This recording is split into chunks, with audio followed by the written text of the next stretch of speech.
Hello दोस्तों, आप सभी का स्वागत है हमारे इस वीडियो में।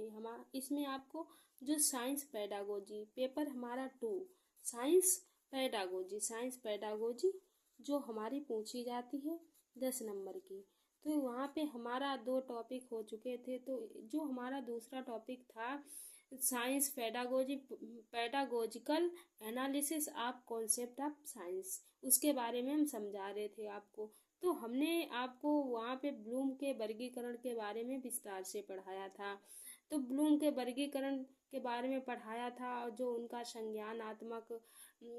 संज्ञानात्मक 6 प्रकार में विभाजित हुआ था उसके बारे में विस्तार से पढ़ा दिया था। जो ज्ञान था, बोध था, अनुप्रयोग था, विश्लेषण, संश्लेषण और मूल्यांकन, ये हमने विस्तार से उस वीडियो में देखे थे। यहाँ पे हम पढ़ेंगे शिक्षण अधिगम की प्रक्रिया 3 चरणों में विभाजित होती है।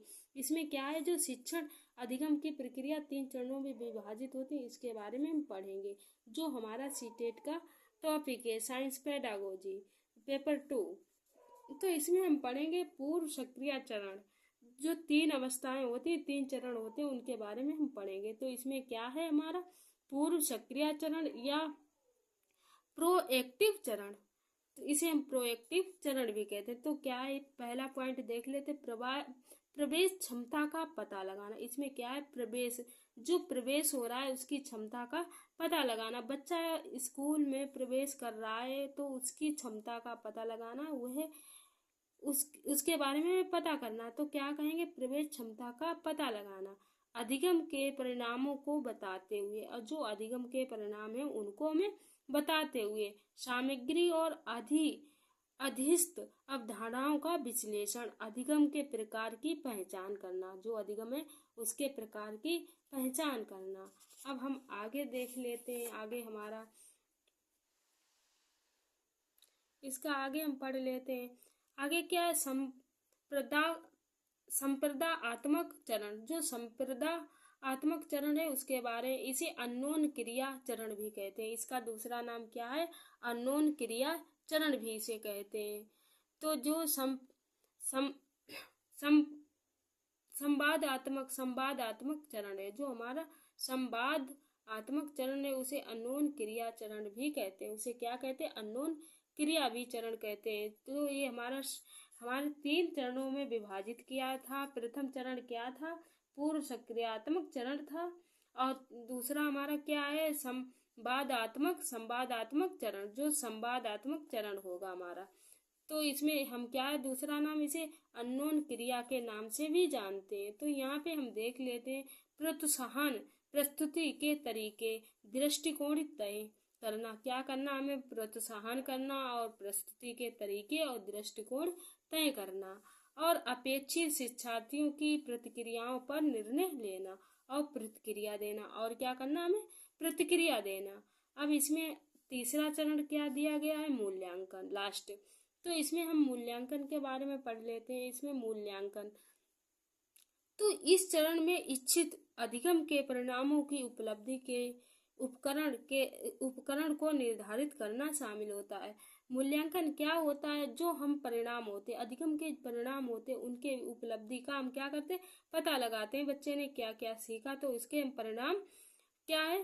तो इस चरण में इच्छित अधिगम के परिणामों की उपलब्धि का, इसके क्या करते हैं, हम परिणामों की उपलब्धि का पता लगाते हैं, उपकरण को निर्धारित करने का शामिल है।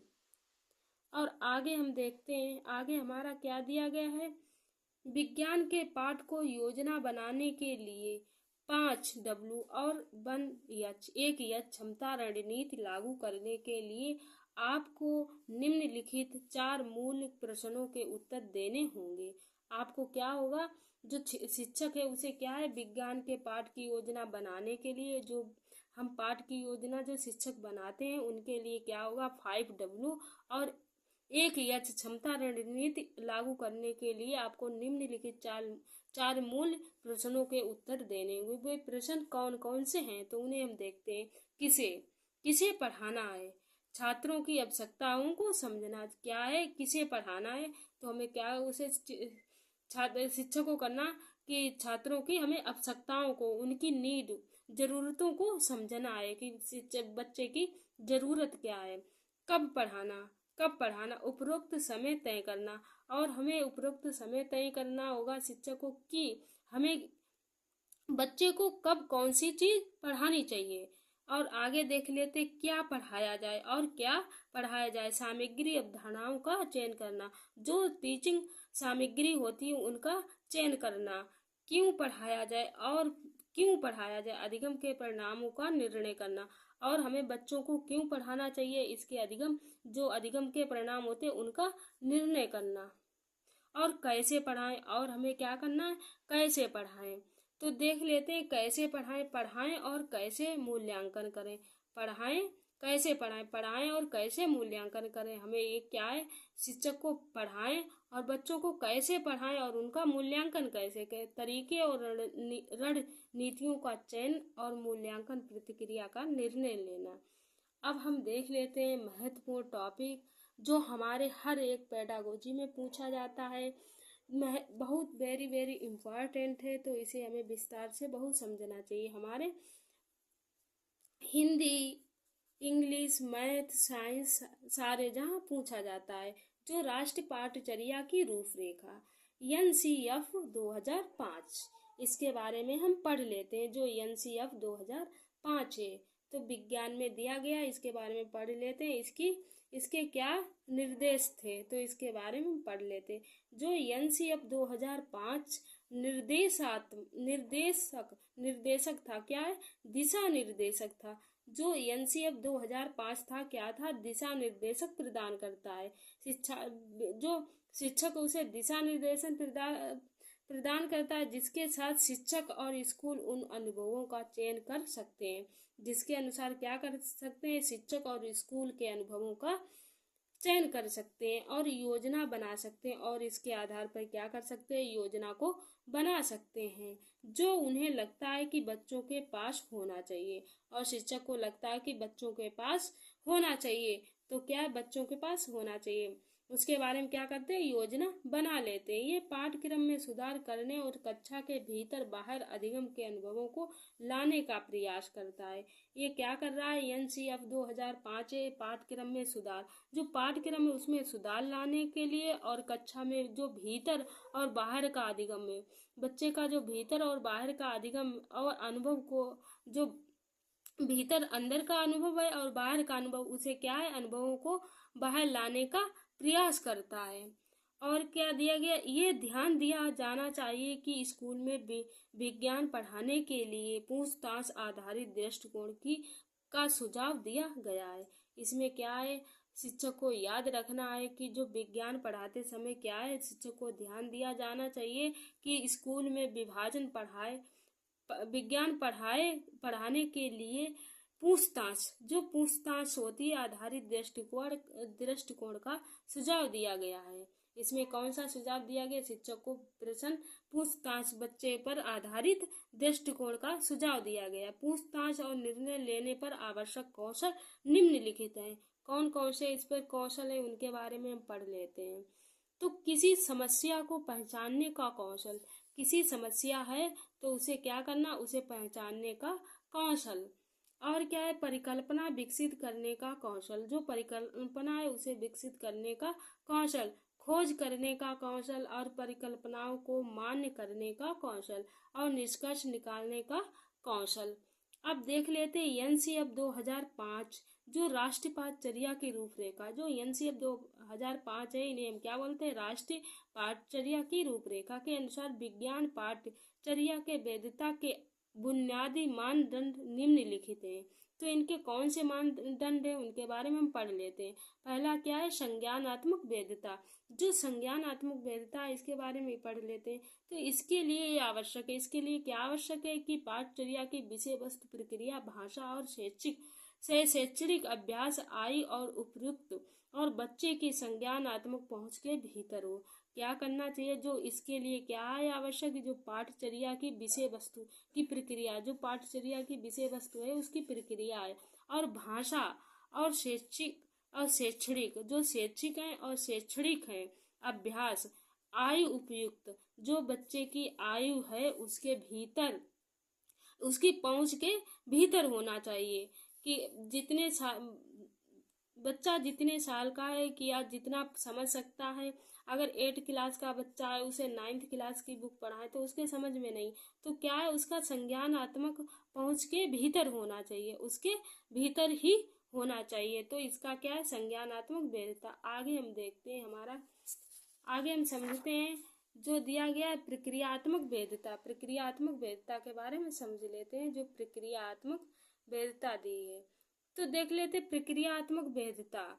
पाठ इसमें क्या है, पाठचर्या में बच्चों को उन विधियों और प्रक्रियाओं को प्राप्त करने में शामिल है। जो पाठचर्या है बच्चों को उन विधियों और प्रक्रियाओं को प्राप्त करने में शामिल किया जाए जो वैज्ञानिक ज्ञान के सृजन और सत्यापन की ओर ले जाती है।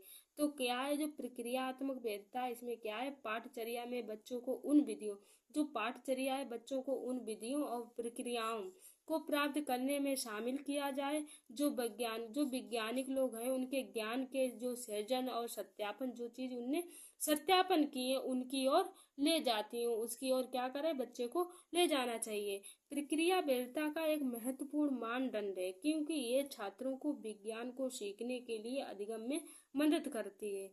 क्या है जो प्रक्रिया वैधता है, ये क्या करती है, ये छात्रों को विज्ञान को सीखने के लिए अधिगम में मदद करती है।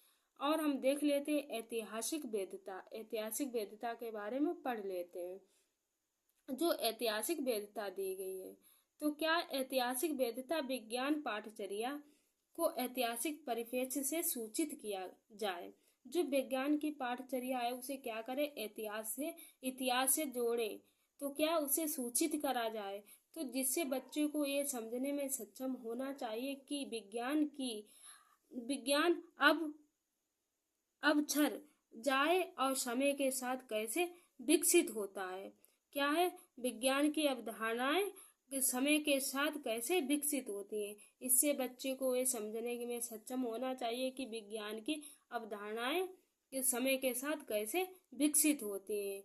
तो बच्चे को क्या करना चाहिए, ऐतिहासिक परिप्रेक्ष्य से सूचित किया जाए। अब पर्यावरण वैधता देख लेते हैं, जो पर्यावरण वैधता दी गई है। तो पर्यावरण वैधता विज्ञान को बच्चे को पर्यावरण के, क्या है, विज्ञान को बच्चे के पर्यावरण के व्यापक संदर्भ अर्थात स्थानीय और वैश्विक संदर्भ में रखा जाए। क्या करे, विज्ञान को जो बच्चे के हैं पर्यावरण के व्यापक और संदर्भ में अर्थात स्थानीय और वैश्विक संदर्भ में रखा जाए। ये समय बच्चे की कार्य के विषय में प्रवेश करने के लिए आवश्यक ज्ञान और कौशल से सर्जित करती है। नैतिक वैधता देख लेते हैं, जो नैतिक वैधता है उसके बारे में हम पढ़ लेते हैं। नैतिक वैधता देख लेते हैं, इसमें एक पाठचर्या शामिल है। इसमें क्या होती है, एक पाठचर्या शामिल जो ईमानदारी, निष्पक्षता और सहयोग और भय और पूर्वाग्रह से मुक्ति के मूल्यों को बढ़ावा देती है।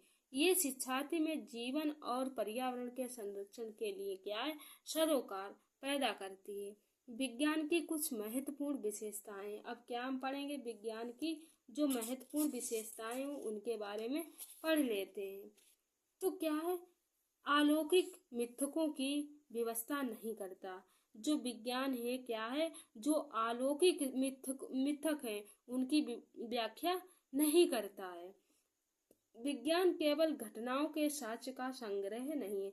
विज्ञान क्या है, खाली जो घटनाएं उनका संग्रह नहीं है। पारंपरिक रूढ़िवादिता और मानसिक अवरोधों को दूर करना चाहिए। जो पारंपरिक रूढ़िवादिताएं, जो पुरानी परंपराएं उन्हें और जो मानसिक अवरोध है उन्हें क्या करना चाहिए, दूर करना चाहिए। अब हम विज्ञान के क्षेत्र के बारे में समझ लेते हैं। विज्ञान का क्षेत्र तो देख लेते हैं,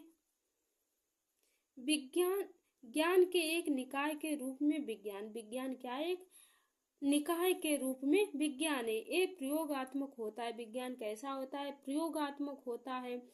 वैज्ञानिक विचार सामाजिक और ऐतिहासिक पृष्ठभूमि से प्रभावित होते हैं। वैज्ञानिक क्या है, जो वैज्ञानिक विचार सामाजिक और ऐतिहासिक पृष्ठभूमि से प्रभावित होते हैं। विज्ञान का उद्देश्य प्राकृतिक घटनाओं की व्याख्या करना। विज्ञान का क्या उद्देश्य है, जो प्राकृतिक घटनाएं उनकी व्याख्या करना। और विज्ञान का उद्देश्य प्राकृतिक घटनाओं की व्याख्या करना, और जबकि प्रौद्योगिकी का उद्देश्य जीवन से संबंधित समस्याओं का समाधान करना। विज्ञान का उद्देश्य क्या होता है? जो प्राकृतिक घटनाएं होती हैं उनकी व्याख्या करता है विज्ञान, और प्रौद्योगिकी क्या करती है? जो जीवन से संबंधित समस्याएं, जो क्या होती है, जीवन से संबंधित समस्याएं होती हैं, उनको क्या करती है? समाधान प्रदान करती है। जांच की प्रक्रिया के रूप में और चिंतन की प्रक्रिया के रूप में विज्ञान। और आगे हम देख लेते हैं आगे हमारा क्या दिया गया, आगे उसके बारे में पढ़ लेते हैं। तो आगे क्या है हमारी ये यहाँ पे विज्ञान के क्षेत्र के बारे में हम पढ़ लिया। तो हमारा कहाँ यहाँ पे हमारा ये चैप्टर कंप्लीट होता है। हमने जो पढ़ा है साइंस पेडागोजिकल, जो साइंस पेडागोजिकल है, analysis of concept of science. तो हमने इसके 2 वीडियो करा दिए हैं। तो यहाँ पे हमारा ये कंप्लीट होता है। हम इसके अब मिलते हैं नेक्स्ट वीडियो और इसके न्यू अगले टॉपिक के साथ में। तो यहाँ पे हमारा ये वीडियो समाप्त होता है। तो मिलते हैं नेक्स्ट वीडियो और इसके अगले टॉपिक के साथ।